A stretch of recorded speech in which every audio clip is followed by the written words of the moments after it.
Wake up, Steve. 5 more Wake minutes. up, Steve. 5 more minutes. 5 more minutes. I need 5 more Steve, minutes. Steve, how was that nap, buddy? It was really good, dude. I must have really needed it. So just FYI, we started a little late because Mr. Tracy fell asleep. I'm the world's greatest podcast producer. I'm honestly kicking myself because I really try to be early and for every one of these, to be the first person in the room. All right. And I'm just very upset that I was not just late, but 30 minutes late. I was deep into it. Well, what was wild was I sent you a text and said everything okay. I thought I'm thinking okay, he's having some technical difficulties. The technical difficulty was that I had put my phone on airplane mode. Well, that was it. When I started calling you and it went straight to voicemail. Yeah, that's why. And I'm like, oh shit, Steve might be dead. Let me try. So I texted you again, and then the final straw was when I messaged your girlfriend, and I'm like, is Steve with you? And turns out she was, right? Yeah, she was asleep too. Oh. Hey man, sometimes you gotta sleep. And Dude, let's be real, naps are amazing. Well, so the reason I'm so tired is because of this dog that I've been dog sitting this week. So he's over here because my mom's other dog is in heat and she's gonna breed her. Okay. And if he was around that, he would be going fucking crazy. But he also has crazy separation anxiety from my mom. Okay. And then she came over last night to drop off some more food. And she was like, hey, let him out. Let me talk to him for a minute. And I was like, oh, it's not a good idea. But I did it anyway. And then he just freaked out for the rest of the night. He was hardcore crying for about 2 hours. And then when it was time to go to bed, he was still kind of whimpering and stuff, just freaking out. So and then at one point in the middle of the night, he just jumps out of bed and runs into the living room and starts howling. And I was like, dude, you can't do that. I've got roommates. There's other people that live around here. And so it was a rough night. I didn't get much sleep. He's that connected to your mom? Doesn't he recognize you? No, yeah, he does. He's cool with me, but that's, I don't know, his person, I guess. I don't know. I don't know. It's a separation anxiety thing. And then it's probably also that he smelled the other dog on her and was like, oh, I know what that smell means. So he kept you up all night? Yeah, just about. Pretty much to the point that I woke up, I got out of bed when my alarm went off. I'd been up for, I don't know how long before then. I fed him breakfast. I let him outside. And then I sat down on the couch and I fell asleep again for another hour and a half. So it's been, I haven't been getting much sleep lately. Yeah, actually neither have I, but I've never been someone who got, which is starting to backfire against me because I'm someone who's always slept 5-6 hours a night at the most. But now by 5 o'clock, I'm exhausted. And I really wish I was one of these people who could go to bed early and get 8, 9, 10 hours sleep. Right. But I've never been that person. Yeah. Yeah. I've always had I can usually sleep through the night. I'm a morning and a night person though. If I could skip the afternoon, if that's and that's always when my energy levels dip too. From 2 to 4 o'clock, I'm kind of useless. And then I pick it up again around 4:30 or 5.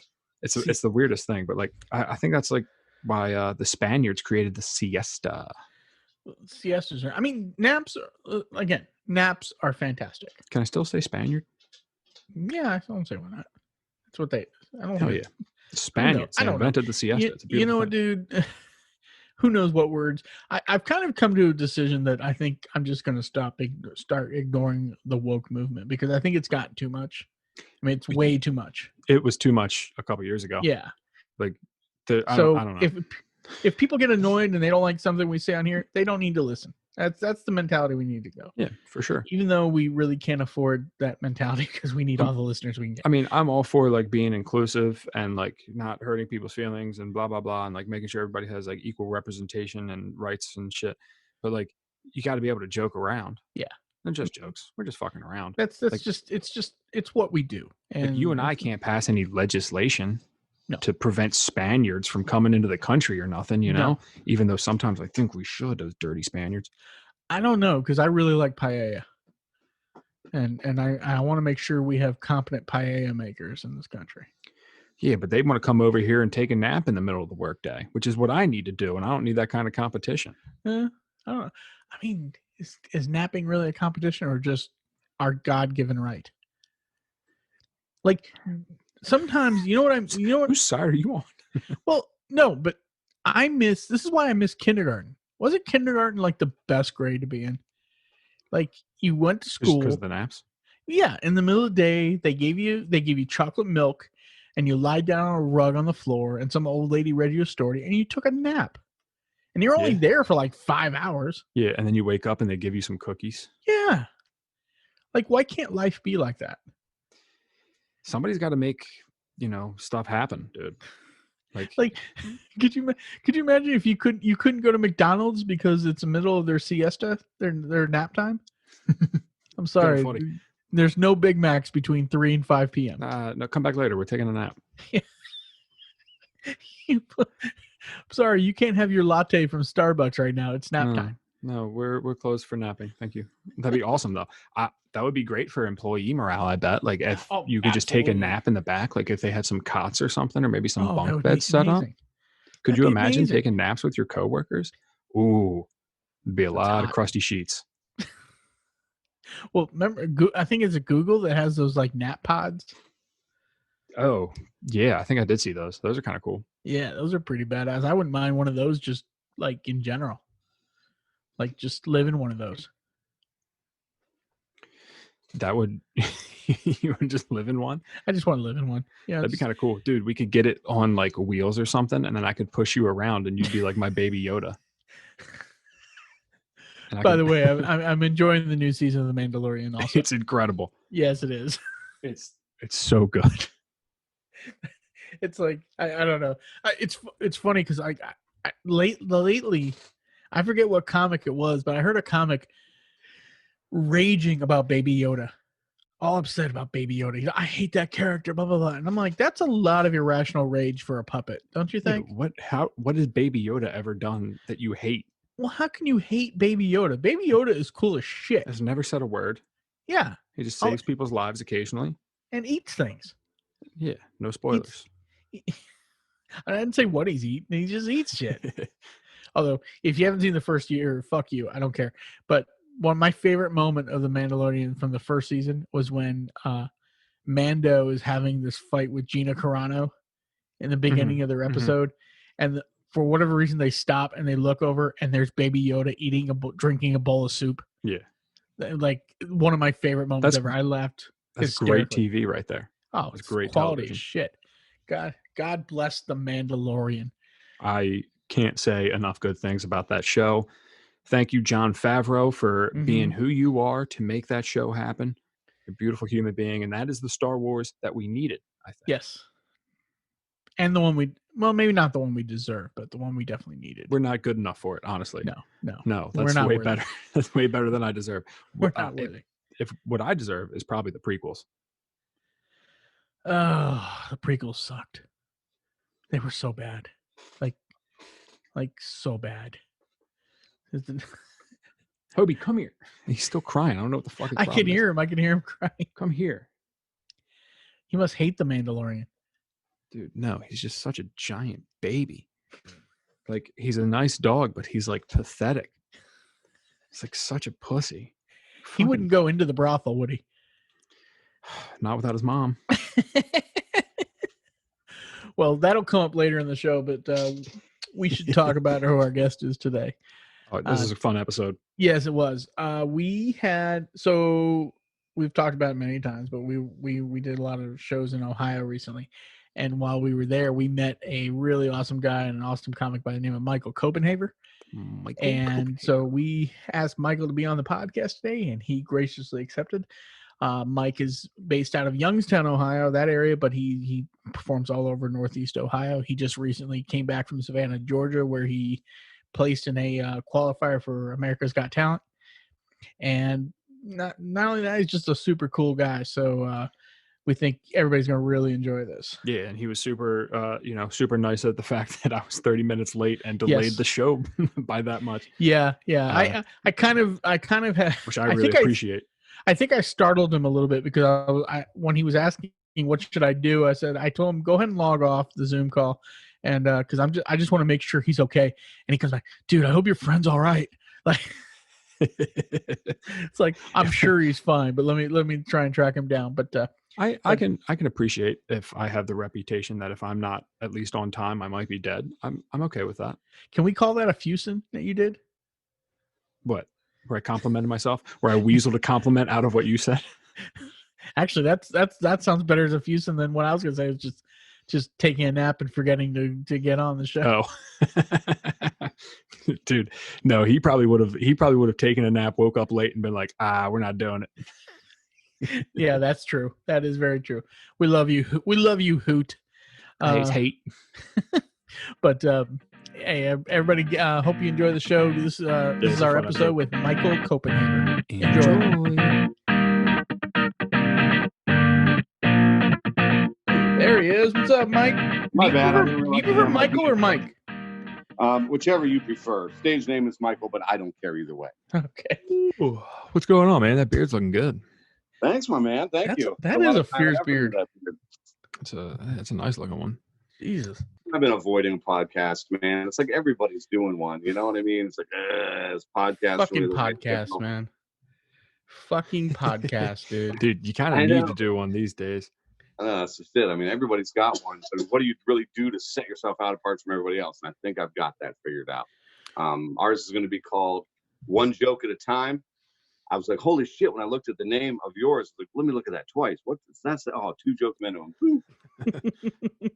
Close, but not quite the same. One joke at a time. It's just me and my comedy partner. We write a lot together. And we're going to take one premise a show and run it live on Facebook at the same time, let people chime in as they want, and try to build one new joke in a 30 to 60-minute time period, run it on stage, and on the next show, we show highlights from the last one and show the joke being used on stage and the reaction it gets, see how it goes. Oh, that's a cool concept. It's like cool. Something different, like nobody else is really doing exactly that. Right. And who's your partner? Spike McCauley, you probably don't know him. I don't think we met him. No, he hasn't been doing a lot of live shows. He's got a full-time job, a real job at a real place. He can't just blow that shit off. Well, it's on afternoons for the longest time. He just got put on midnight, so he might start hitting some mics again. Well, hopefully there'll be mics for him to hit. We're about to hit a lean period here in we're in Maryland, and I think I read today that the governor has shut all the bars down. They all have to close by 10 now. Yeah, 10 o'clock. Magoobies has started canceling their shows again. Yeah, well, I mean, you can't do a show. I mean, that means at 10 o'clock they're literally racing people out the door. You can't do that. Ours is at 10 o'clock for the longest time. Yeah, that's right. It was 10. Yeah. So unless you start them early, have to leave by 10. But last calls at 10 o'clock. Everybody out by 11. Now it's everybody out, and you got to be in Ohio. They put in a curfew. You have to be home at 10 o'clock, and you can't leave again until 5 a.m. Oh my God! They haven't gone that far here. Although, wow, that seems extreme. Yeah, they haven't. They haven't issued a shelter-in-place order. But again, I think it's coming. I think we're going to go through another almost complete shutdown here soon.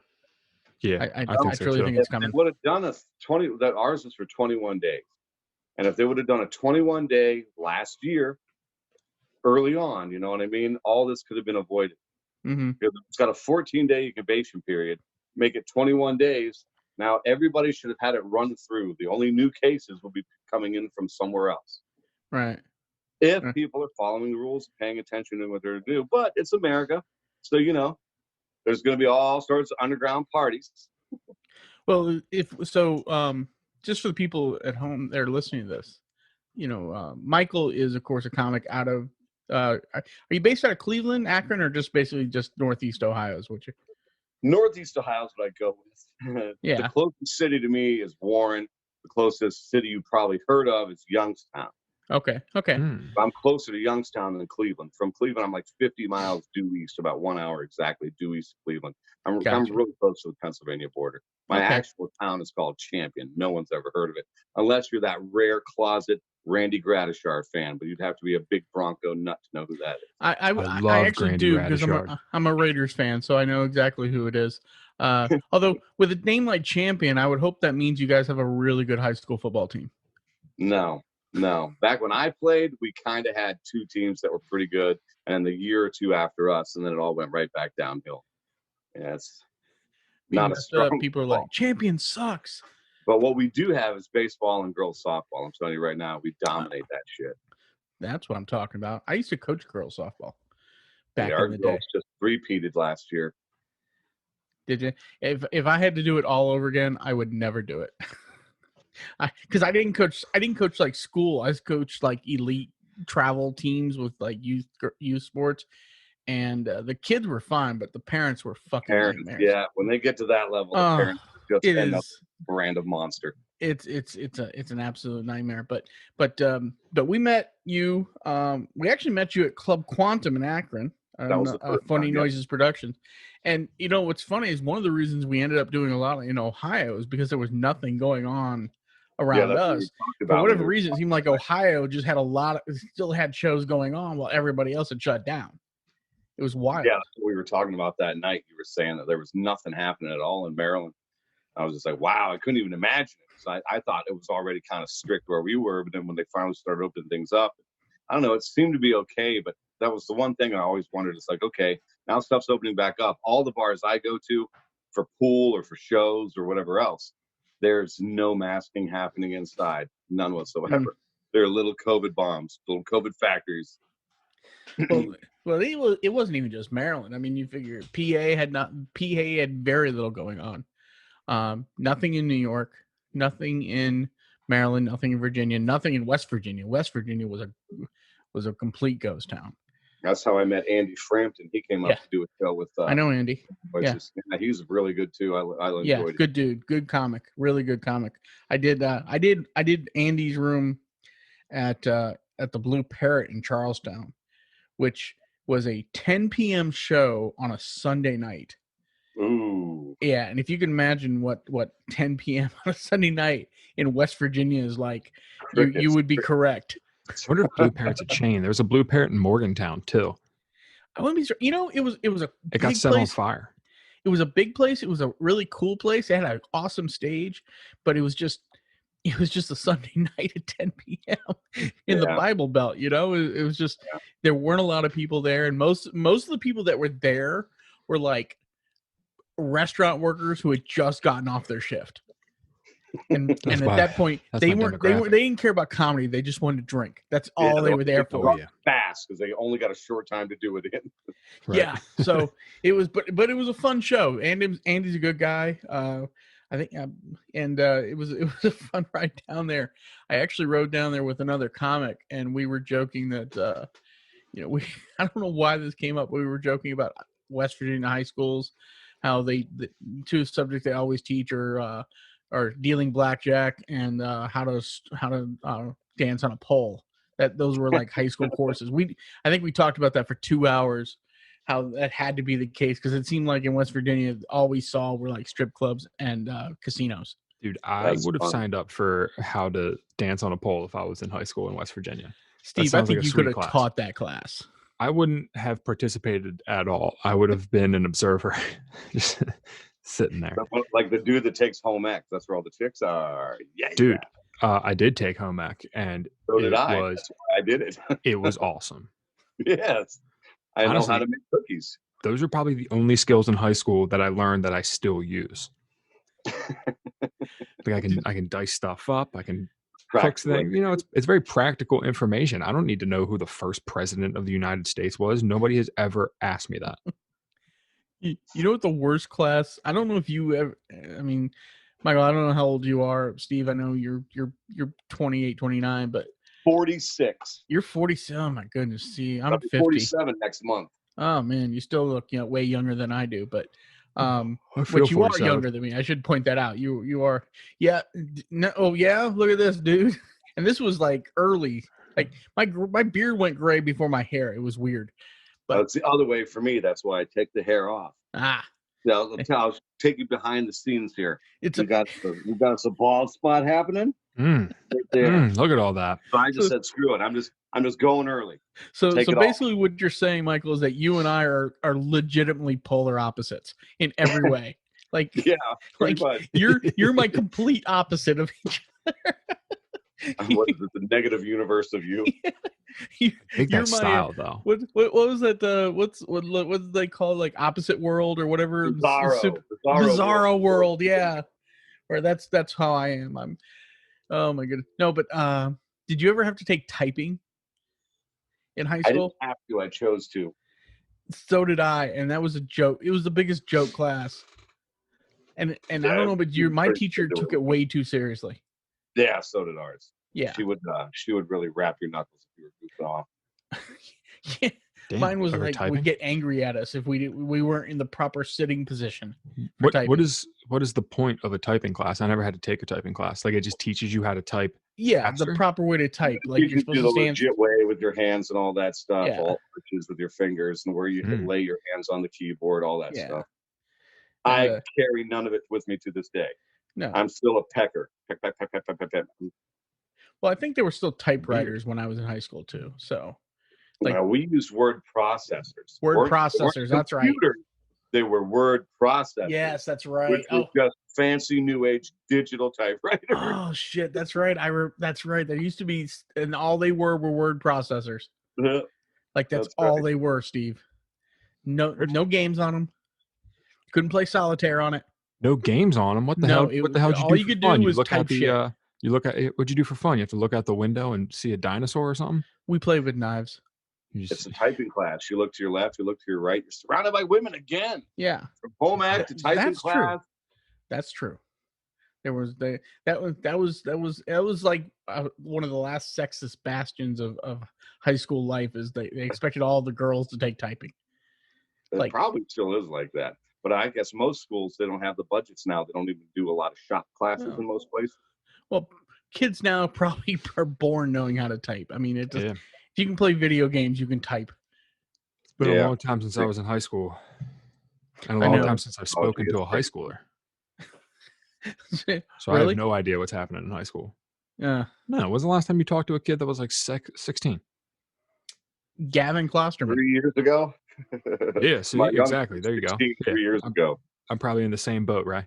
Yeah, well, we used to know a comic. He was 16, and now he's like 19 and into like country music and women.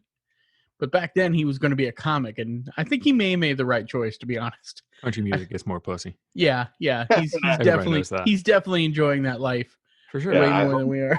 Listening to this because she thinks that I'm only in comedy for the blowjobs. I mean, she's got this image that I'm up on stage like some golden god, and every woman in there just starts dripping immediately from the sound of my voice. And then when I walk off stage, it's just right. Yeah, it's just, they just line right up. to the knob. They just line up. You are so funny. We must have your penis in our mouth. That's a pretty accurate portrayal. I wish it was that easy. Isn't that the reason all of us became comics? Is just for that reason? Yeah. What it stems from is when we first were talking and getting together, I made this dumb joke. I said, look, the only reason I'm pursuing comedy is because I want to get blowjobs all across America. You know, you're in a different town every weekend. It was a dumb joke. Well, in her crazy brain, that is my goal in comedy. Blowjobs across America. She never forgot that. And that was like 2 years ago. Well, that is an incredible name for like a tour. Like I could definitely see that on a t-shirt. Blowjobs across America. I said the very first time I go on a cross-country tour, it's going to be called Blowjobs Across America. I would buy that t-shirt. I would wear that everywhere. Well, you need to be careful of that because they might be thinking you're offering the blowjobs too. Ooh. Like, yeah. Yeah, I guess I didn't think of that. There is so make sure you put it in such a way. Yeah, that you're providing them the means to give you, not you provide your audience. Because now, granted, if they think that you're gonna have huge crowds at all your shows, like you're gonna have so many. True. Yeah, if you want to pack rooms, yeah, if you want to pack rooms, just say, hey, everybody who comes to my show gets a blowjob. They won't care about your jokes. No, they won't. No. But they will be pissed when those blowjobs aren't being distributed evenly. Yeah. Well, just make sure you do it at the end of your set, not the before. You got to get a little to get a little, you know? I'm not willing to give that much. What if it was like, 10 for every one? No. Like you had to give one for every 10, I mean. No. That's too much? Just do a raffle. Just do it raffle style. Everybody gets a ticket. You call out a number. The They person. say to only gamble what you're willing to lose. That is a raffle. I'm not. If there's a 1 in a billion chance I'm sucking a dick, there's no way I'm entering that raffle, because that's Damn. my luck right there. That's the raffle I'm going to lose the best way possible by being that number one. Have to give the blowjob guy. Although if you're packing the house, you could probably afford to bring in like a little army of prostitutes. Dude, Take care of all that for you. That would be such a fun gimmick, though. Like, I could see people wanting to buy tickets to that. Like, come on, man, let's go see this comic. There's like a 1 in 10 chance he'll suck one of our dicks. You know, it's get some laughs, get a blow. It'd be fun. That is actually a really tremendous idea. I mean, that will sell out shows from here to Kingdom Come. That'll sell tickets, and it's like you guys, man, we got to check out. This show was amazing. I got this great blowjob. Well, how was the comedy? I don't know. That's a show you can only take on the road in Nevada. Yeah. Sold out shows in Reno, baby. Everywhere else, that's just not going to play so well. Like we're not doing that one in West Virginia. 10 p.m. on a Sunday. No, not there. I could go find that brothel. I saw that one time. I was in Nevada one time. This was a few years back, and I was right near Area 51, right on the California and Nevada border. And there was like in the middle of the desert, there was just like one series of buildings, and they were all connected, and it was a combination gas station, alien themed souvenir shop, and alien themed brothel. Oh, wow. And I did not go into the brothel. And even Steve was like, why did you not go into the brothel? Yeah, I'm still mad at you for not taking, like, why? That is a once in a lifetime opportunity, man. No doubt. That's the kind of stuff you tell your grandkids about. For the story. Right. It's not about you at that point. You're everyone else that you know and are going to meet in your life. Listen to Steve here. That is an experience that you need to share. So it's not now at this point. It's like one of your greatest disappointments as opposed to my greatest disappointments. Yes. Dude, that story went from a potential 10 to a big fat 0, but you didn't go in.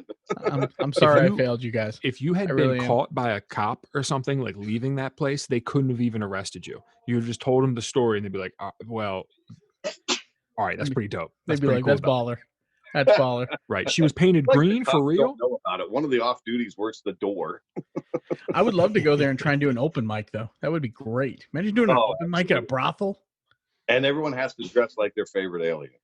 Yeah. Oh, yeah. Like we should come up with a theme brothel somewhere too. Well, that's what I'm saying. Like, you never even see a brothel, let alone a themed one. That's true. Yeah. All right, we got to go back out to Nevada, Steve. I was dying to know what kind of aliens they were. Like, was it Star Wars aliens, Star Trek aliens? I read generic aliens. I read an article that they just basically just dressed up like in cosplay costumes and with tentacles and stuff like that. But that's great. You read an article about it. How about the fucking going inside part, Ray? Right, man. Why don't you live life, dude? Bill. This is before I was a comic, so I didn't have I wanted to live a good life then, and now that I'm a comic, I realize that I'm supposed to be living my worst life. This is before you were dead inside and went to comedy. Exactly. When I thought I still had a chance at life. Serious question right now, Ray. Yes. Serious question right now. Is your life better for not having gone into that brothel? No. Especially in this moment, no. Yeah, you always go into that brothel. He's being judged harshly for not going into that fucking brothel. It's not even a question. Steve, we were talking about merchandising. New T-shirt. On that T-shirt, you always go into the brothel. Like, that's the new shirt. That's the new TJM shirt. You always go into the brothel. Yeah, I can see that. No matter what. Yeah. We can put that on a hat or something. That'd be fun. You always go into the brothel. Yeah, okay. All right. Again, I'm sorry I failed you guys. There are two types of people. Those that go in the alien-themed brothel and those who don't.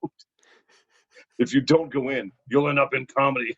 I just assumed it looked like the tavern in Star Wars on Tatooine, just like the cantina, the wretched hive of scum and villainy. Yeah, in there somebody shoots Greedo and they argue who shot first and all that shit. That would have been incredible.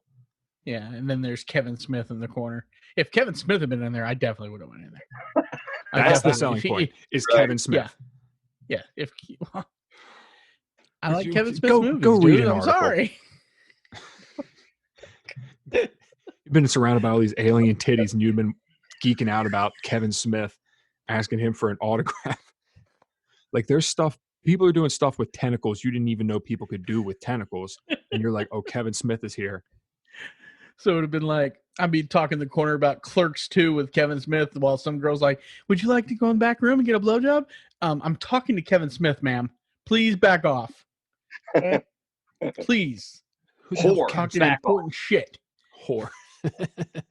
Wasn't here, you space trash hooker. Space whore. Oh my goodness. Hookers in space, man. Now, see, that was comedy gold right there, Ray. You know what? Who knows where that story was going, and who cares anymore? You didn't go in the brothel. That's Yeah, the hard takeaway. I mean, I could lie Story's and say I over. went into the brothel. I mean, that doesn't take much. Like, hey guys, did you hear about that brothel I went into? But I don't know. It's like I just didn't. You're not far from Vegas there where you were. Did you go to No, Vegas? we weren't far from Vegas. You know, Did you go to Vegas? I did not. I actually went. I was mostly there to do photography. I was a landscape photographer, and so I was shooting Death Valley. And then ironically, I've told the story on our recent podcast called Spooky Stories. I went from Death Valley to Bakersfield, California, and there is where in the middle of the night on my way to the hotel room, empty streets, I looked to my right, and there was a guy standing there completely dressed up like a clown, holding a set of balloons at midnight, and he was just staring at me. That was the thing a few years ago. It was, yes. A lot of costumes in this story. Yeah. And you know what? And you know what, Ray? You know what pictures you could have sold more of? Is of those alien whores, man. You could have started a whole magazine with those pictures. People don't want to see the Grand Canyon. Steve, if only I had known you in 2014 and had you as my life coach, my life would be so much different right now. Everyone's would. Where were you in 2014? Who, me? Yeah. Oh, drinking myself into a deep depression. But that's neither here nor there. I'm retroactively making you start a alien themed Playboy. You know, let's do it. It's a good place to start for a life coach, isn't it? Drinking yourself into oblivion. Well, for sure. Yeah. You don't know where bottom is until you've hit it. Yeah. When you don't give a fuck, you get the best advice. That's true. Absolutely. Oh, That's I mean, true. I kind of use a similar term. If you're going to throw a great party, you're not going to have Jesus plan it. You're going to have Satan do it. So, Right. Yeah. So it's kind of like that with life coaches, you know, I'd rather have like, just find someone whose life is completely destroyed. That's my life coach, because they know what the shit looks like. Well, would anyone actually want to hang out with Tony Robbins? No. Like, I don't think he'd be very fun. I think Tony Robbins is a fraud, quite frankly. I've always thought that. I would rather hang out with like Robert Downey Jr. before he got clean, you know? Oh yeah. I don't know. Iron Man Tony's pretty badass. Robert Downey Jr.'s Iron Man's pretty tight. He's a great Iron Man, but he was probably super fun to party with. And he's probably still super fun. I mean, man, he was clean when he did Tropic Thunder. Was he? Yeah, that's a good point. When he went in blackface, which was kind of funny actually. But I mean, I'm not condoning blackface, but you know that was funny. An Oscar nomination for doing blackface. I know. Would that happen in 2020? Hell fucking no.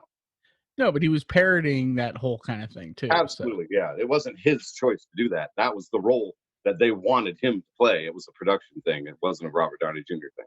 Yeah. He was uncomfortable as all get out doing it. In any interview you read about him doing that role, he always said, I was very uncomfortable with it. His co-actors also said, yeah, Robert was very weirded out by the whole thing. I mean, you get used to it after a few days, but yeah, I don't know, man. I don't think I would want to be that guy just because of the potential blowback. But Well, when you're making a comeback, I mean, what's the worst that can happen? well, You're it's kind still of in like, the toilet. you know, I mean, you're talking about life coaches. Like if you had to pick a comic as a life coach, I mean, Tom who you Segura. gonna pick? You gonna pick Seinfeld or Sam Kinison? Did you say Tom Segura? No, I Yes, that's didn't. what I picked. I didn't realize it was this or that.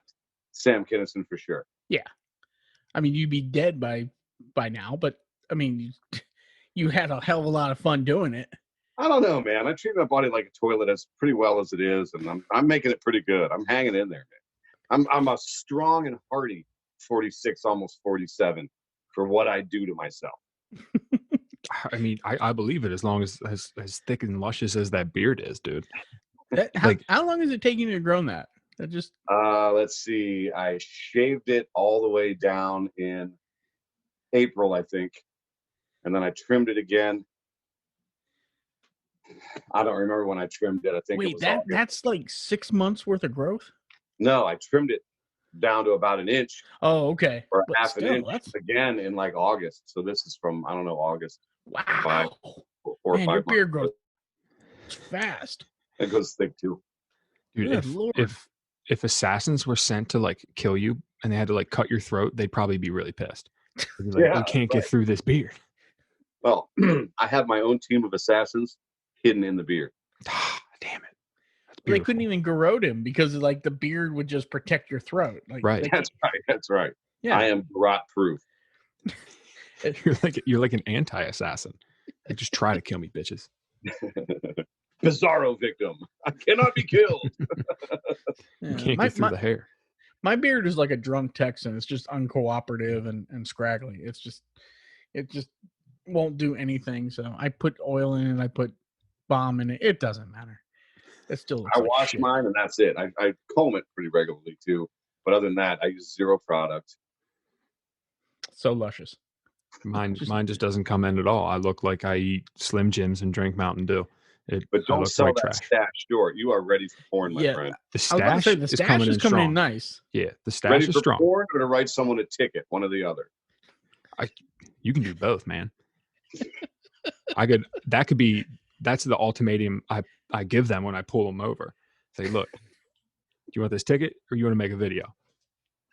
What's it going to be? You want this ticket? Or do you want these nuts?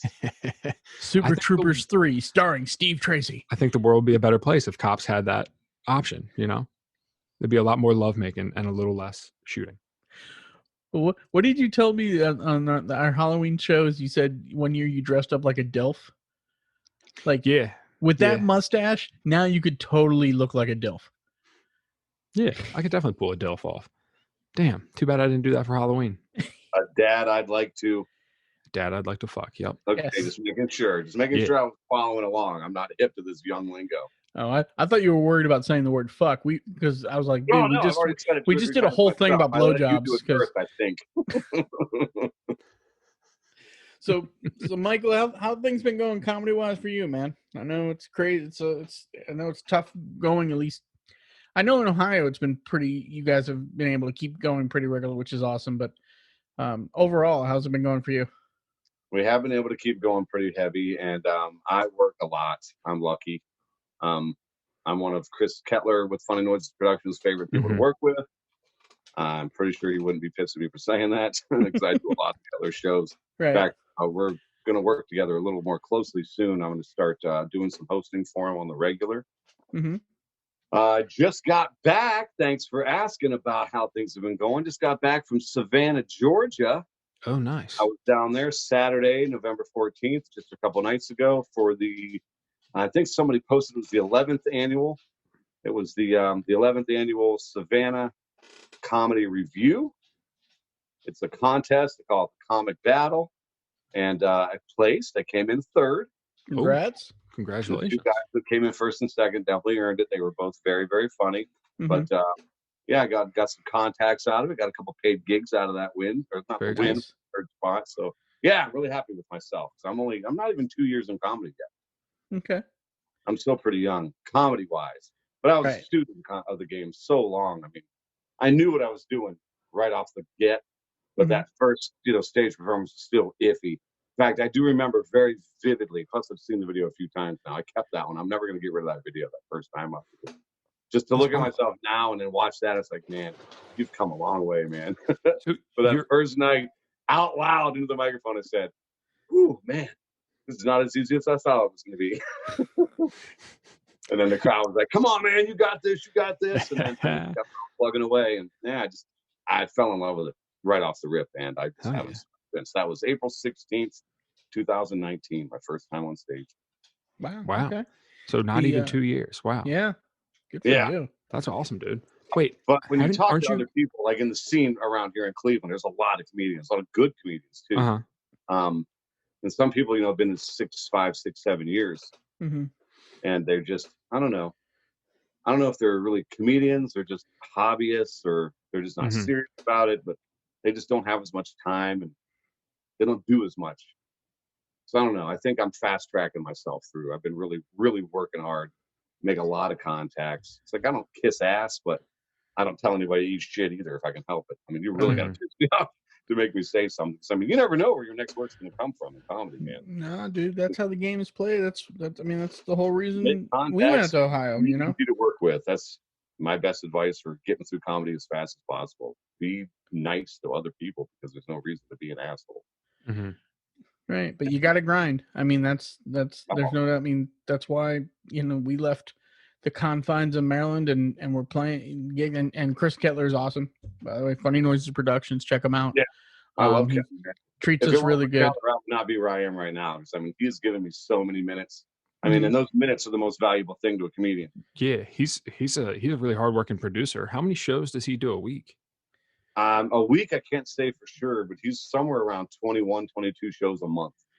Oh, wow. Hell He's yeah. got so That's many awesome. venues. I mean, every time I turn around, he's got another venue he's doing a show at. I mean, They're opening up new places to yeah. comedy. And And- there's people in the room every time. I mean, you never play an empty house in a Kettler spot. They're not Yeah. necessarily packed full, but you don't play to an empty room. Mhm.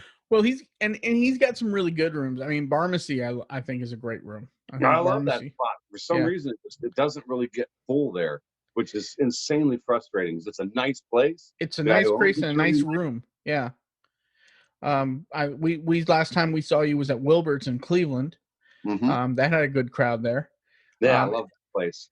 That's probably my fourth favorite place I've done comedy now. That Wilbur's probably my fourth favorite venue. I don't know how long it's going to be there though. They had a fire and then the COVID hit them real hard. oh, All really? back. It's Oh, like they're damn. struggling to make ends meet. The weirdest one I think still is got to be that Club Quantum place. Mm, Mainly yeah. because It looks like it's an old Place freaked me out. factory where they made something that nobody was proud of because there's like zero windows. it It looks looks like like an old dildo factory or something. it looks abandoned and condemned. And we're like, when we were looking for it, we're looking for a sign or something, Right. and there's nothing.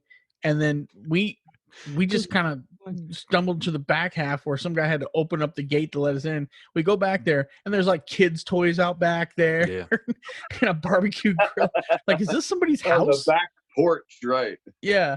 And I mean, granted, on the inside it's not bad. It's not bad, but I don't know what kind of audiences you're really going to drive there, because if for a first timer going there, it looks sketchy as hell.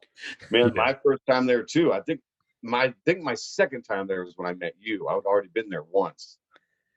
Because I want to say you were there after the Halloween show, or was it for the Halloween show? No, the first time we went there was in August.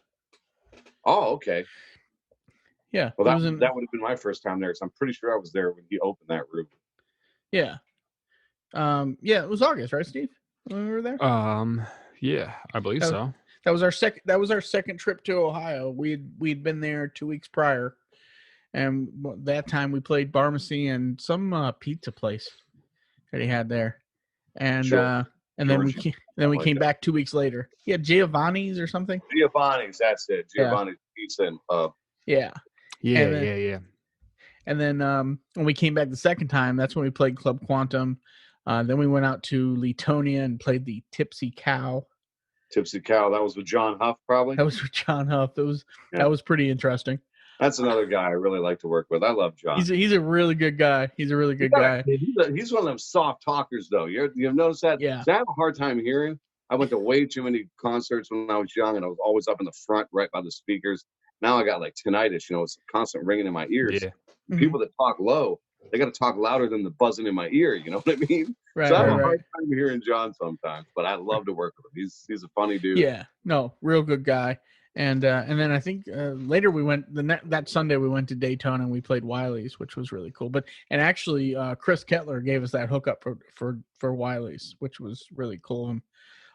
He's a really good guy. I like how he not only tries to build up his own shows, but he really does try and help out comics, which is Absolutely, and that you cannot say that enough. Yeah. Not a lot of people, but I know a few people that are like, fuck Chris Kettler, and I just don't understand it, man. He's never been anything but good to me, and like I said, without him, I mean, he's given me good advice from the start. I mean, from the first time I met him, I liked him, and for good reason, and whatever reason, he liked me too. I don't know, but I don't know. Me and him clicked right from the beginning. And like I said, I'm not even lying. Without Kettler, I would not be anywhere near as good as I am a comedy as I am right now without him. I mean, all those minutes are just so invaluable. I mean, he gave me 2, 3, 4 nights a week sometimes. Wow. That's awesome. On the regular, not just, once, but like regularly. I would do 2, 3, 4 of his shows in a week. Now, he told me, I know he's going to help start booking the Funny Farm in Youngstown, right? That's what he told me. He was talking about that before, but I don't know if that's still going to happen. So I know with COVID and everything, Funny Farm was just starting to get going again recently, and now they just canceled. They were supposed to start doing stuff on Tuesday, and they canceled it today. Today's Tuesday. Yeah, today. Well, we have to hope that these clubs and that survive. I mean, a big one in New York just closed. The Creek and the Cave, which is a major comedy venue in New York City, is closed. That's so. Hopefully these places. New York City, you're paying a mighty price just to have that space. But that was like a well-known comedy room, and that everybody knew, and for it to go under, that's pretty big time for New York City. New York City. Unless you're one of the big 3 automakers, there's no such thing as too big to fail. That's true. That's true. I do have a Steve. You probably remember this. I have a good Chris Kettler story. It's brief, but so Steve, you remember the last time we went out there? We had we were traveling with us was our friend Brandon Fusen, and Brandon likes his weed. He loves his weed. He likes a little smoky. He likes his weed. He went out back and smoked up with Chris Kettler. And Brandon came back thinking, that guy smokes.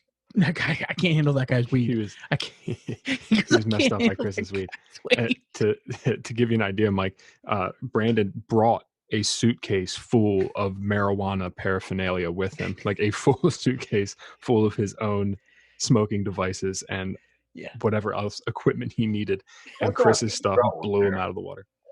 Yeah, he was smoking wax and all that the whole time we were traveling, and then he goes out back with Chris Kettler for 5 minutes and almost practically thinks he has to quit smoking weed because he's like, I'm like, come on, Chris Kettler, look at him. He's probably been smoking weed 50 years.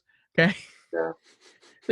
Kettler. And he sounds like Tommy Chong. There's no way you're going to outsmoke that man. Yeah, my buddy Mike Meadows, man, he does the best impression of Chris Kettler. It is so funny. I mean, if you close your eyes, it's like he's there with you. It's creepy good, and it's hilarious. You'll say the goofiest shit as Chris Kettler, man. He gets us rolling. Every time I hear him talk, I think, God, he sounds just like Tommy Chong. Yeah, he does. Just like him. That old stoner vibe. Yes, exactly. Yeah.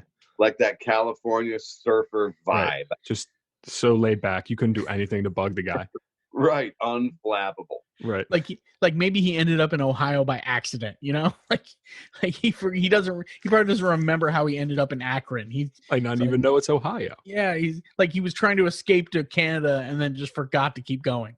Like, if I remember correctly, I do believe Chris originally is from California.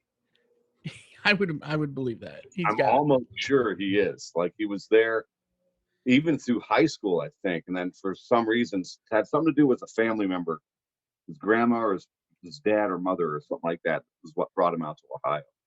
Like somebody got a job or something like that, so they moved out here. The whole family moved out. and he's been stuck ever since. But I don't know.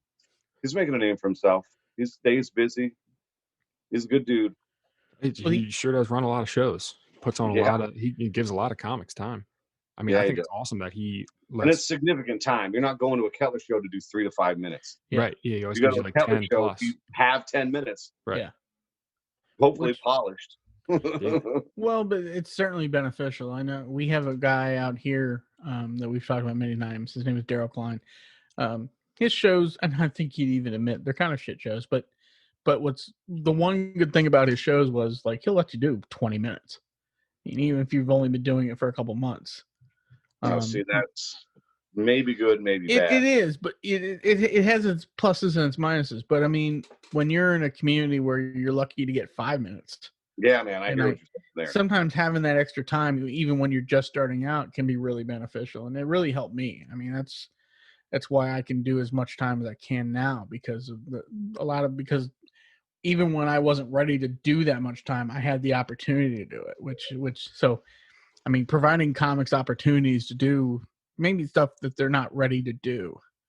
I think, depending on the show. I mean, like, if you're you can't go to a packed house and expect a new comic to do 15, 20 minutes.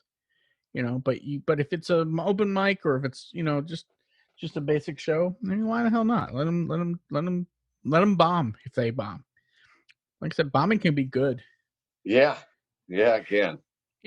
And it's sometimes bombing isn't even your fault. I mean, you're just in a room that was not prepared for comedy. Like my favorite one is when you're going to do somebody's show, and then the people at the fucking bar don't even know it's comedy night until he takes the mic for the first time to announce Yeah. it. Oh, man, that's my favorite right there. Because you know how many people are going to be listening to you at that bar? Fucking zero. That's how many. Unless you brought people with you, maybe they're listening. But they're the same friends that come to a couple other shows. They already know your material. They're not really listening. They're just Yeah. there to support. But the point is, man, that's my favorite. I mean, my all-time favorite. I love going to a place and surprising them with comedy. Well, that's a great time to do new material too, because like, who cares? Yeah, no one's listening anyway. That's what happened to me and Steve. What was it, last week? We played a mic, and I mean, it was pretty bad in there, and we both walked out like we bombed so hard. It was great. I mean, it's hard to even tell if it was a bomb. Like I ran that same set the next night and I was like, okay, yeah, it was fine. It was good That's the stuff. thing, Like I mean, the stuff was fine. to anybody in comedy. I mean, if you're thinking about your material based on the reaction you get at a bar show, that's just not an honest reaction. You got to find a real comedy crowd somewhere. You got to get an Mhm. open mic at a club that does maybe a Wednesday night thing or a Tuesday night thing.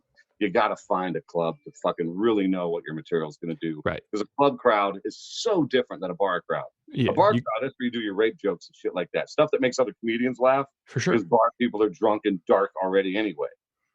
Mm-hmm. Yeah, you got to find some people that like actually want to laugh.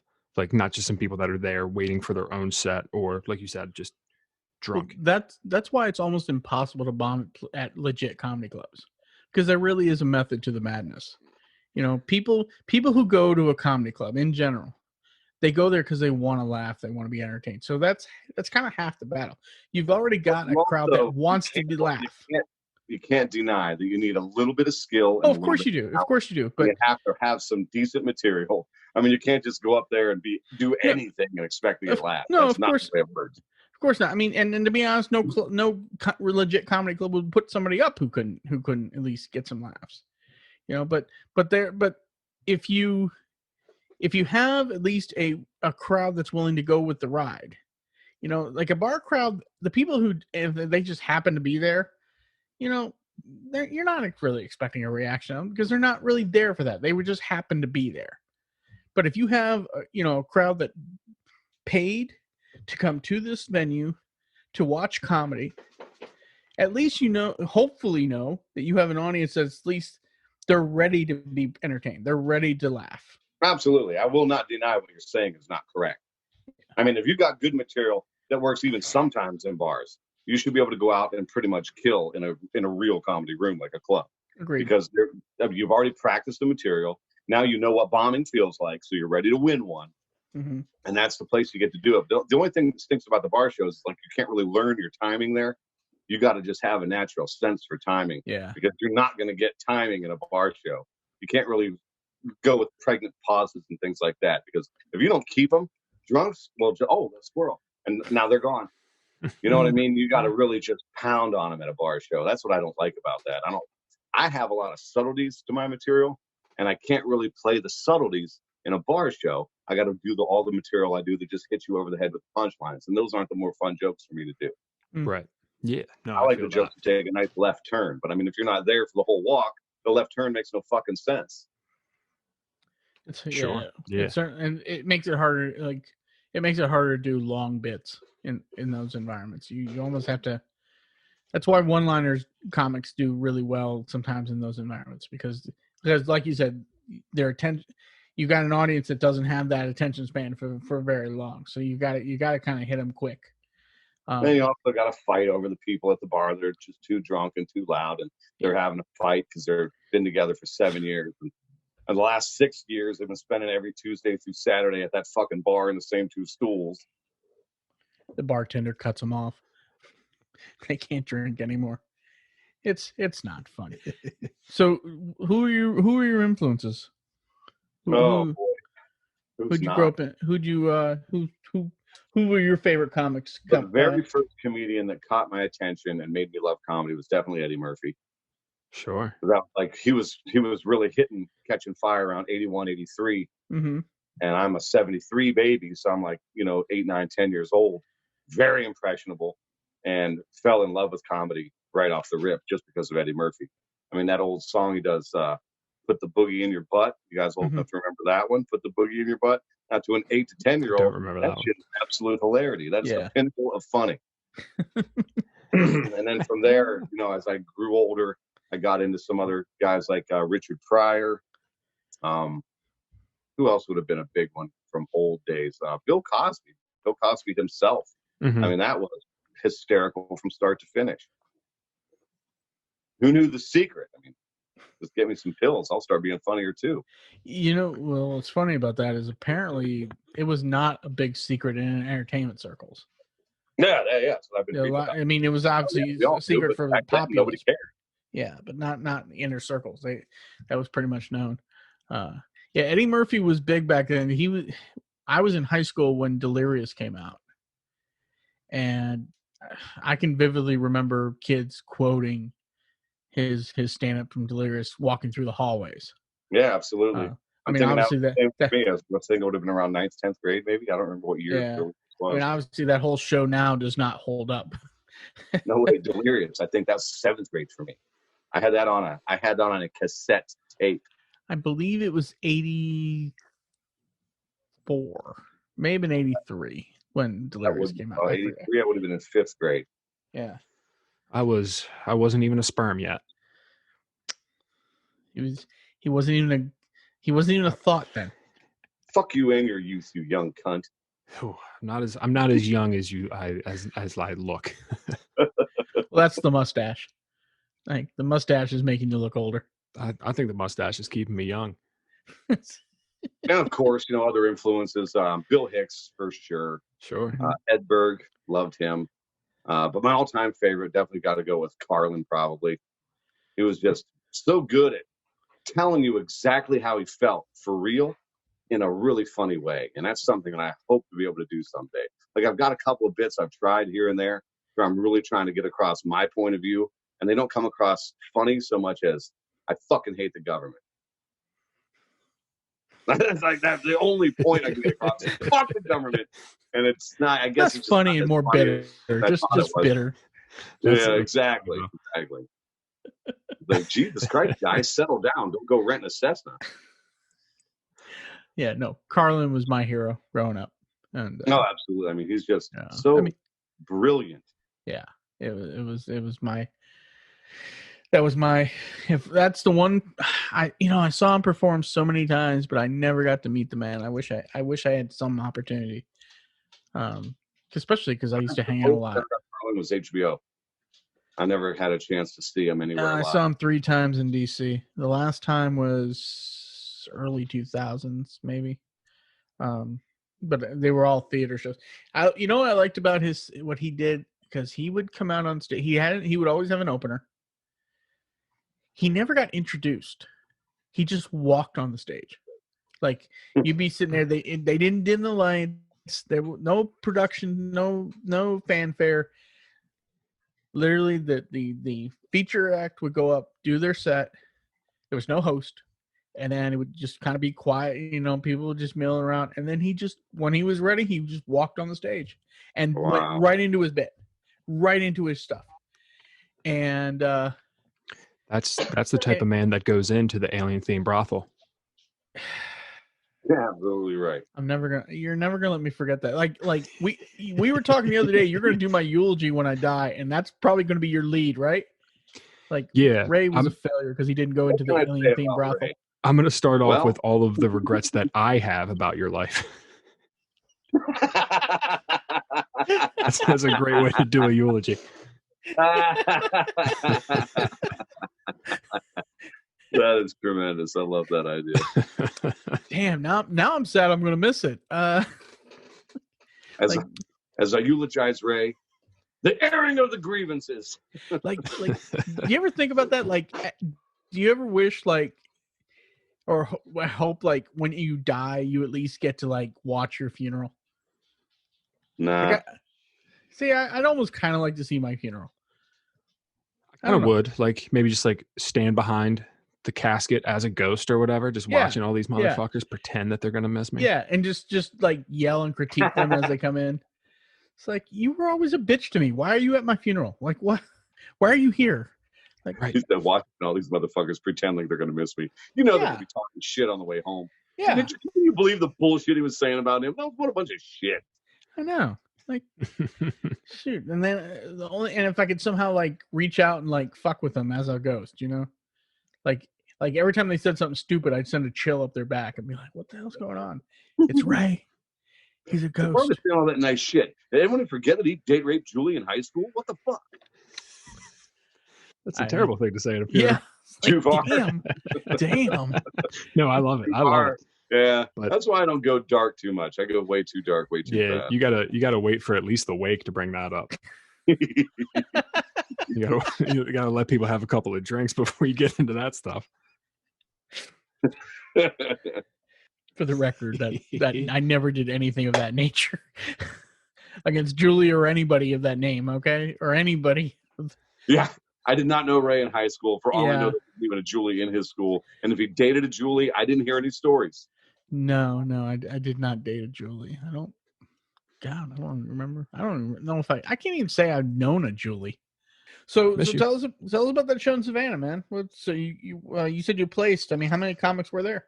There was 15 or 16, I think. I can't remember exactly how many.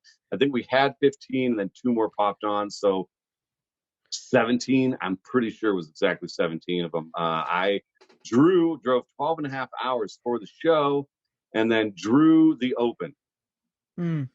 So I was really kind of bummed about that. I mean, I'm not afraid to open. I've done a lot of shows. Right. I'm not afraid. I don't care where I go in the lineup. Mm-hmm. The only thing about opening is it's you never really know what the judges are going to do. You know what I'm saying? Are they going to be harder on me than everyone else because they start realizing, oh, well, some of these guys aren't very strong. And I just don't know. I don't know. That's the thing. That's the only thing that bugs me about being first is how are the judges going to rate me versus everyone else? They're going to be lighter on me because I had to go first. Sometimes that's the case. I don't want that. But, I mean, the highest score as possible, sure, but I want to earn that stuff. I don't want to be given to me just out of nicety because I had to go first. Right. But right. I went up. I played pretty much my best 5 minutes. I kind of called an audible because of the way that they were judging it. And I don't know. It had to be clean, which isn't a problem for me. I got plenty of clean material, but I don't know. Some of my best laughs are on some of my dirtier material, but it had to be ready for TV consumption because they sent those tapes into AGT for us. America's Got Talent. Oh, wow. Yeah. I can honestly say I killed for 5 straight minutes. Nice. That's awesome. And I walked off at 5:04. I think I had my shit timed out pretty good, but I had to play it a little bit different just because of the laugh breaks. I was getting really good laugh breaks. Not to change the subject, but I do have to say I can't stand when comics will refuse to go first. I've seen that so many times where the booker will be like, okay, you're first, and it's either I'm not going first, no way I'm going first, or I don't want to go first. No. Oh God, that drives me nuts. I kind of This like is going gonna be first the fun of sometimes. my interview. So do I. Yeah. Yeah. If you're going first, I guess you're kind of put in a position of warming the crowd up. I mean, hopefully you have a host that does that and does it well. But I saw that recently at a show where this one comic just flat out refused to go first. Flat out refused. They said, "No, I don't want to go first." Well, Well, it kind of takes some pressure off because it lowers your own expectations of your set a little bit. You know, like you're not expecting to kill if you go up there first. So like, if you can get any laughs, like that's Why kind of not? good. yeah. Why? I mean- Why do you say that? Why would you not expect to kill if you go out first? Oh, just from personal experience. Hmm. Just, I've never killed if I've gone up first. I've done fine. I've had some good sets, but I've never been just taking the roof off the room or anything going up Have you done first. club work? Huh? Have you done club work? I've performed at clubs a couple of times. Never first though at a club. Well, I No. went up first and I killed for 5 straight minutes. Well, maybe you're just a better full of comic, shit. Michael No. Copenhaver. I just look at it like this, and this is the part you guys are going to end up cutting out, I hope, because it's going to sound really conceited. Oh, we don't I edit it at all. know I'm good at what I do. You know what I'm saying? I know the material I prepared is good material because I've used it enough times. I've been around, you know what I'm saying? I've written a lot of new shit and a lot of different stuff, but that 5 minutes I took in there was about the most tested 5 I have. Mhm. It worked just like 4 out of 5, 9 out of 10 times. All right, Steve, mute him so we can hear where I go in that lineup. And the way I was looking at it, walking in, as soon as I learned I was going up first, my first thought was, motherfuckers behind me better be ready because I'm about to set the bar. Oh, that's a much better way to look at it than the way I look at it. Steve, mute Michael now so we can call him a dick and he can't interrupt us. Okay, we can just say what a dick for saying that. Something tells me he wouldn't mind if we said it to his face. No. But no, No. that's probably a much better mindset to have. I mean, but you know what? You should have that feeling every time you go on stage. I think you should always have. I mean, granted, what you were doing was an actual competition. You know, I've had good experiences with competitions. I've had bad experiences with competition, but I mean, honestly, if you don't believe yourself as a comic, you shouldn't take bookings. I mean, quite frankly. I mean, if you don't, you gotta believe that you're talented and you have you can bring laughs to an audience. Yeah, couldn't agree with you more. Yeah. So that room in particular, I was nervous about doing it because I mean, I'm to be real with you. I really don't put any kind of stock in competitions because so many of them are just bullshit. Yeah. You know what I mean? They're just junk competitions. Oh, yeah. It doesn't matter. It's not going to make or break your career. It's a couple of dollars for the night, which is nice. It's something you can put in your bio. Sure, that's good. Mhm. But at the end of the day, most of those competitions are not going to make or break your career. But this particular one, I'm really proud of myself for placing because it was every single judge was an industry professional of some sort. There was like directors, producers, casting directors. I mean, it was like an industry room kind of situation. It was really awesome. It was a great experience. It was great exposure. That sounds awesome. To the right kind of people. I mean, it was just so proud of myself. That's all I could say. There's a comic. That's great, man. Congratulations. Well, there's a comic who's originally from the DMV our area, and he lives out in California now, and he is the regular opener for Craig Robinson. Yeah, and his name is Todd Rex. He's an incredible comic. And I met him. I went to see Craig Robinson at the DC Improv one time, and I met Todd afterwards, and we talked, and we've been Facebook friends, and every now and again we'll chat on Facebook.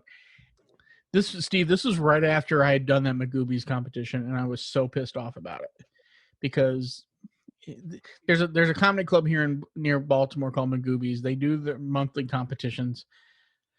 I think it's pretty jive. I mean, it's just it's a bringer show, and they do audience crown. And basically, whoever brings the most audience is gonna win. Exactly. You know? And there's no reason for any comedian to feel good or bad about that. Yeah. So I mean, if you can't win in that situation, it's because you were put in a no-win situation. Mm-hmm. The funniest person doesn't always win a competition. That's something everyone needs to understand right now. To be fair, the guy that won is a friend of ours. His name is Anthony Wright, and he's very funny, and he deserved to win.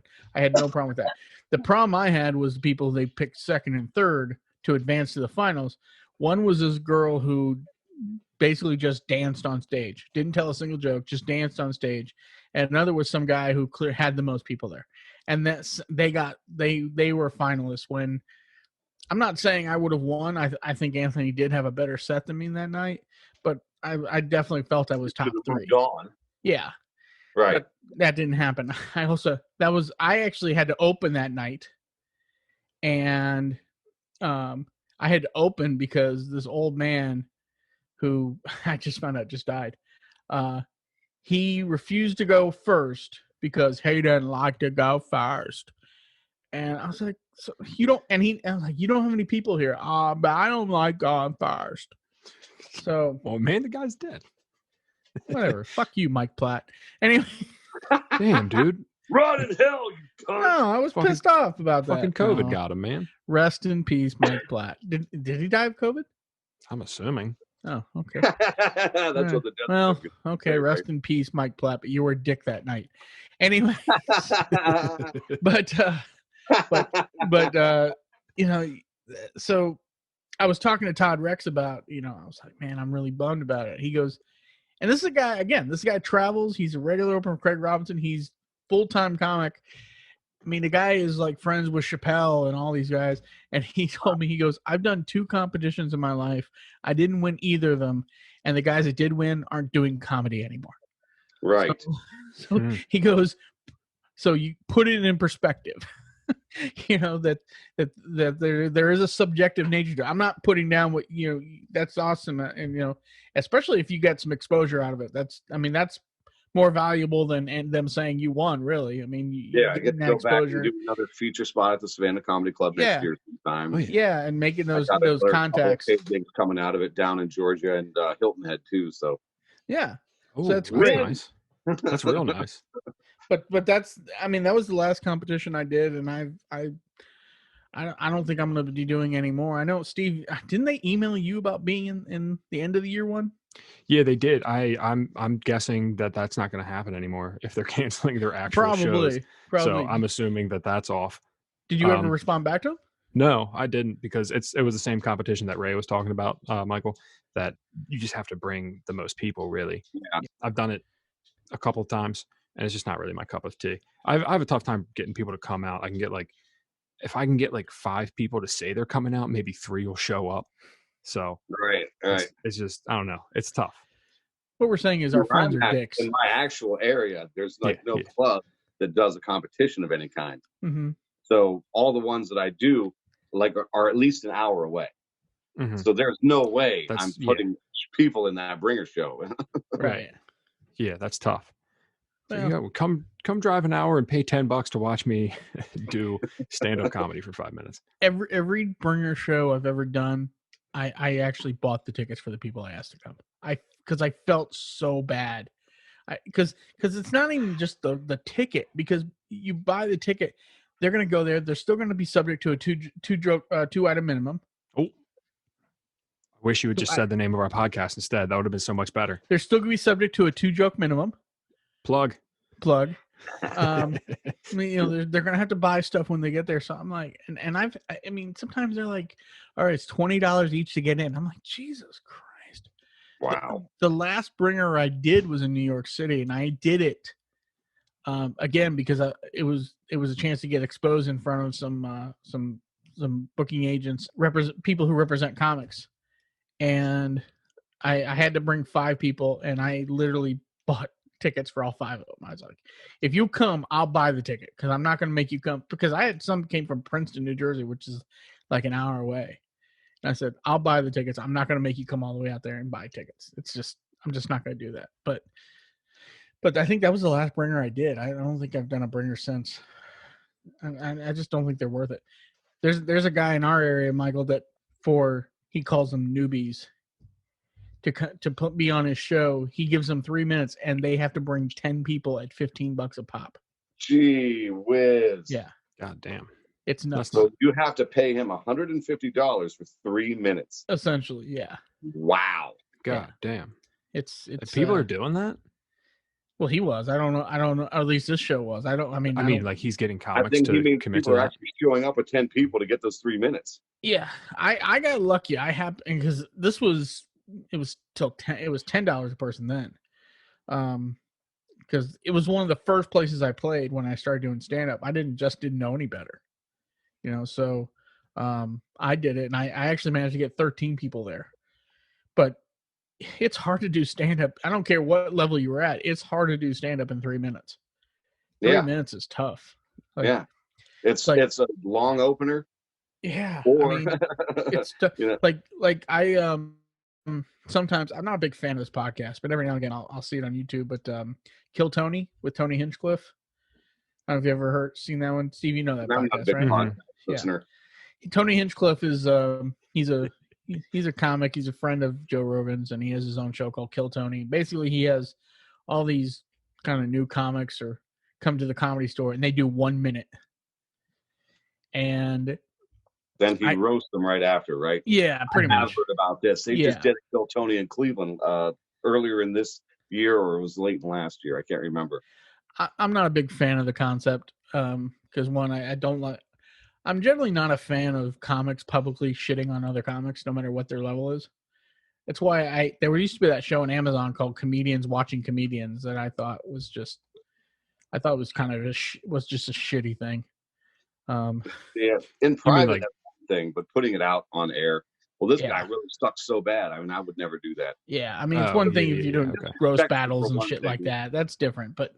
But to bring someone on for a minute and then be like, oh, I mean, it's hard to be funny in a minute. It really is. I mean, you can't really build anything. You better have some just really fast jokes that do very well. Or one great joke. Yeah. One great joke that you get like 2 or 3 middle punches and then the big punch at the end. I would have tough time in a minute because I generally do a little bit longer form. So a minute would be tough for me. I'd have to really kind of look at my set and figure out what I could do that would be worthwhile. So, Michael, I have a question for you. When we met you in Ohio, and you don't have to answer this if you don't want to, but I'm pretty sure you told us that you got banned from some comedy club. Yes. How'd you do that? All right. It's not a long story, but it is kind of a petty story. Okay. Here's how it happened. See, I used to do a local competition. It's in the Akron area. That's all I'll say. I won't name the club. That's not. I like the guy who owns the place. Don't get me wrong on any of what I'm about to say. I think the guy's a nice guy, but the contest is a lot of a sham. That's what I'm saying. It's just the first time I ran through it, I was judging myself as a lot better comedian at the time than I was because I was making them to the finals. So like my first time through, I was like, wow, I must really be a natural at all this. And I was to a degree, but I mean, I was not, kid show business just coming out from the gate, Right.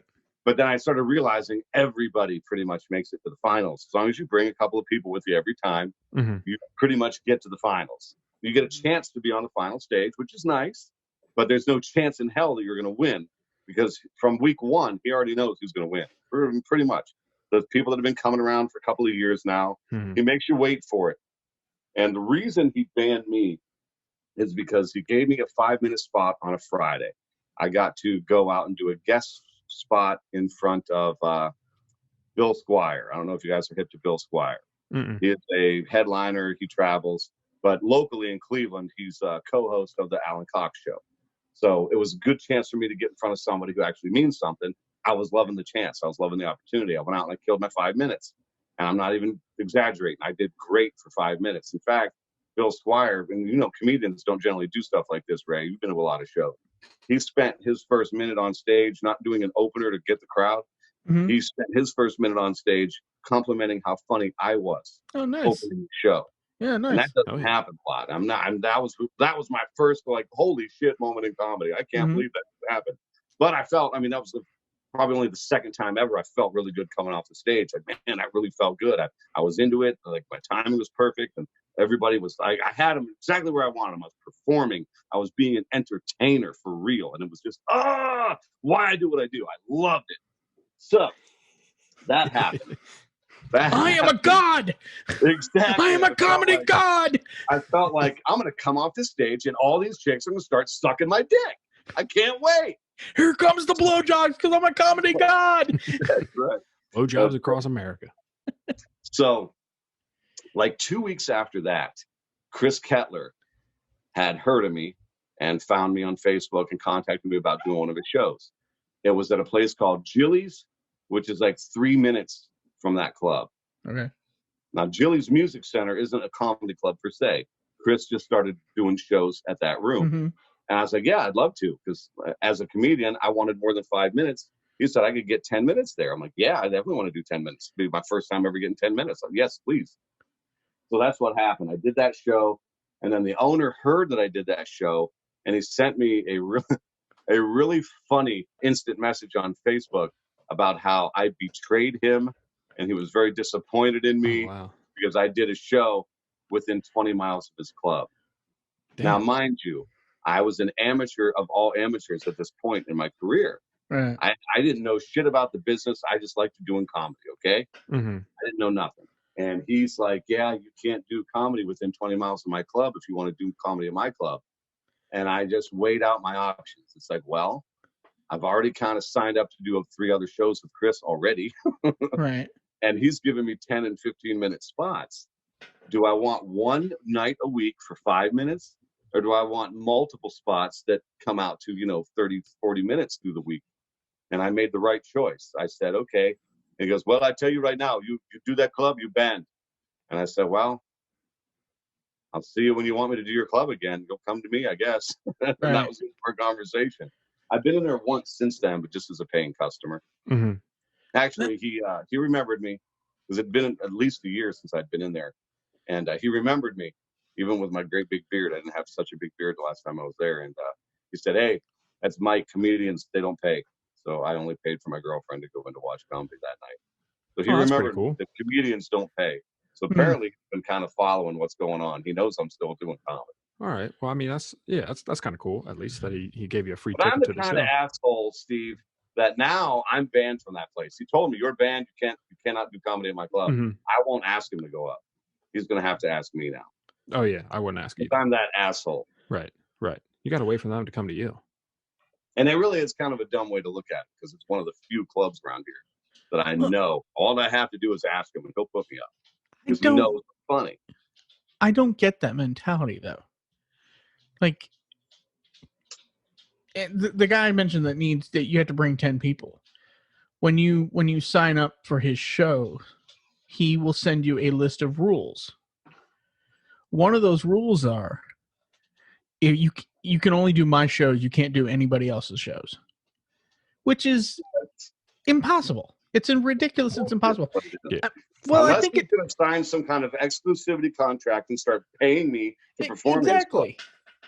You want to pay me to be a regular? That's one thing, but you can't just. I mean, have they never? Do they not know how comedy works? That limits the comedians. All that does is stifle the comedian because now they can't do minutes at other places. Without minutes, you can't improve, man. That's just a fact. I don't care how many times you look into a mirror and tell your jokes. Without crowd feedback, you don't know what you have. It's contrary. I mean, what if that was in New York? I mean, you couldn't do that in New York or any of these other places. I mean, it's just not feasible. It's not how comedy is built. It's not how you build yourself as a comic. You need to get out and do your time, and so especially what did he expect you to do 5-minute guest spots while somebody else might be willing to pay you? I mean, and that's kind of what it was happening. You know what I'm saying? And I don't know. Like I said, I weighed my options. A real club versus a whole bunch of other shows that aren't always in clubs. Yeah. Now that Jilly's Music spot, that is a club, and I'm telling you, that's still my favorite place to perform comedy. No, actually, great room. It's funny because Steve and I have talked about this recently, and I've talked about this with other comics. And with everything going down right now, I think these clubs are really going to struggle, and I think what's going to start replacing a lot of these clubs as legitimate comedy venues are going to be brewery shows and winery shows and distillery shows, because there's so many of them now. They're really hot, and they're kind of built and conducive to comedy. And they bring in people. So I think you're going to start seeing a lot more of those, especially when things open up again. Because the comedy club model works, but it doesn't work in these kind of circumstances. Obviously. So I think some of these clubs are going to have to rethink how they're doing things, because I really do believe, like, I know comics that they go out on tour and all they do are breweries. That's all they do, and they're killing it. At least obviously they were killing it, I should say. No one is right now, but I did a brewery show on New Year's Eve, and it was awesome. It was a sold out crowd, and they were there for comedy. They knew what they were there for. They got a nice dinner and everything with it. And I'm telling you what, that was awesome. We there was 4 of us. We all did 20 minutes each with a host. So it was about a 90-minute show. We all made like $65 or something like that. So it wasn't a crushing amount of money. right. But that was one of the best paydays I had in comedy to that point. And just having that crowd to do it in front of, it was just a great room. The people were there and just crushed it for 20 minutes straight. I loved it, man. Yeah, Give me a pack. I did I did the one this past Saturday, and out in middle of nowhere, Virginia. It was great. That's awesome. Fellas, we're about up on time. Mike, is there anything you want to promote before we let you go? Yeah, if you're going to give me a minute to do that. Sure, please do. You can always find me at www.michaelcopenhavercomedian.com. You can see my name down there in the corner. Yes. That's how you spell it. Now add comedian to it.com. That's where my website is. I'm about to start kicking off my own podcast. It's going to be called One Joke at a Time. Me and my comedy partner, Spike McCulley, are going to bounce ideas back and forth off of each other for 30 to 60 minutes. And at the end of that time period, we're going to have a brand new joke. And it's going to be live, by the way. So tune in Saturdays, Facebook Live. Facebook me, guys. Facebook me, gals, too. Facebook me, Michael Copenhaver. And I'm going to go live every single Saturday with my comedy partner, 11 a.m. So late enough to where if you're hungover, you can still tune in. And then what we're hoping for is you guys are going to help throw feedback at us. Like, you like this, you don't like that. Maybe even throw some lines at us. And then what we're going to do is perform the joke sometime that weekend before the next show. And we're going to show the tape of how the joke works. So it's something kind of different than most people are doing right now. It should be entertaining. It's my dude Spike. He's kid show business right there. That guy's electric, man. Me and him have a lot of fun working together, so that should be a good one. I'm going to be running for president in 2024, so keep your eyes peeled for my ads. That's what I'm going to keep your eyes peeled for my ads. I'm not even joking. I'm going to shoot my first presidential spot this coming Saturday. In fact, we're going to do the show, and then after that, we're going to shoot some presidential spots and start talking about our platform. And always, you can find me hanging out with my comedian friends, my comedy pals, my comedian super friends at Eargasm Comedy. They're on Facebook too, Eargasm Comedy Showcase. We do sketches and stuff like that. I have a goofy little sketch we did with 2 comic book nerds arguing over who was better, Black Panther or Deadpool. So check that out. That's on my Facebook page as well. I'm into all sorts of stuff, man. But if you go to www.michaelcopenhavercomedian.com, you'll find all of it. I don't hide any of it. It's all there. And at the very bottom of that page, click on my fan club and join. What I won't do is spam you with a bunch of dumb goddamn emails. I promise you I will not do that. And sometime, if you join my fan club, at some time before you die, I'll make sure I send you something for free. And don't forget your monthly raffle for a blowjob. That's actually what you win if you sign up for his fan club. That crosses over into some legal areas. I'm gonna have to talk to the legal department at www.michaelcopenhavercomedian.com and make sure that's okay. You know what? Don't let the government tell you what you can give your fans, Michael. Okay?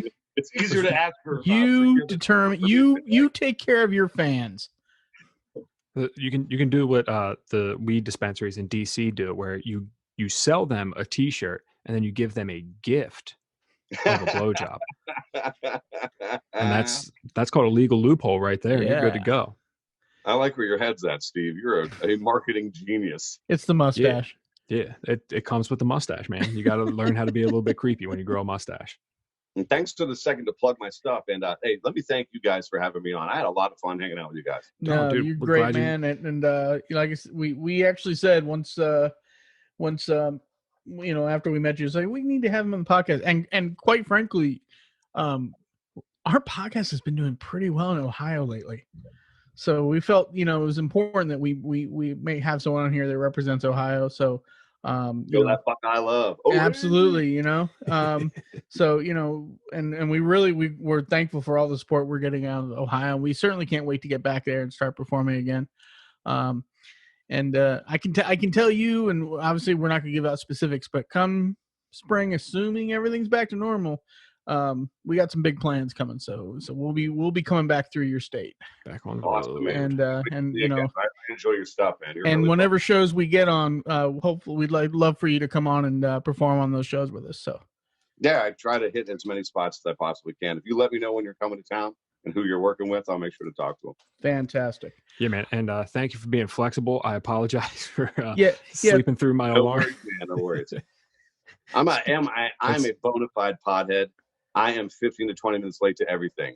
Dude, But when it comes to shows and things, I try to treat other people like I would want to be treated when it comes to that. I'm not going to lie to you. And I'm not even saying this to make you feel bad because I don't give a fuck. I had nothing better to do. I was tuned in and waiting in that lobby at 6:56 to make sure I wouldn't be late for 7 o'clock. He Dude. was. I'm sitting there trying to, like, he's like, am I in the right room? And I'm like, yeah. Well, I waited until about 10 after because I figured, well, I haven't heard from anybody yet. So they apparently are waiting on me. I better send a message. Oh, man. Yeah, and I'm sitting there like sending messages like, Steve, are you alive? I'm normally 15, 20 minutes early. Into I know. the room, He's normally like the first one in the room. That everything's set up. And I just, Normally I'm the one a couple minutes late. But Yeah, must be hitting I that didn't snooze care at button all. on the alarm. But this has been great. Michael, thank you so much. So everybody go to Michael's website, michaelcopenhavercomedian.com. Go check him out. And so Thanks Michael, coming thank on, you for man. being This was a on lot the of fun. show. And Steve, that's Absolutely. another one in the can, my friend. Yes, sir. So for everyone, 2 Joke Minimum Podcast, thank you for listening. Good night. Bye. Thank you very much for listening to the 2 Joke Minimum Podcast. Please don't forget to like, share, and subscribe.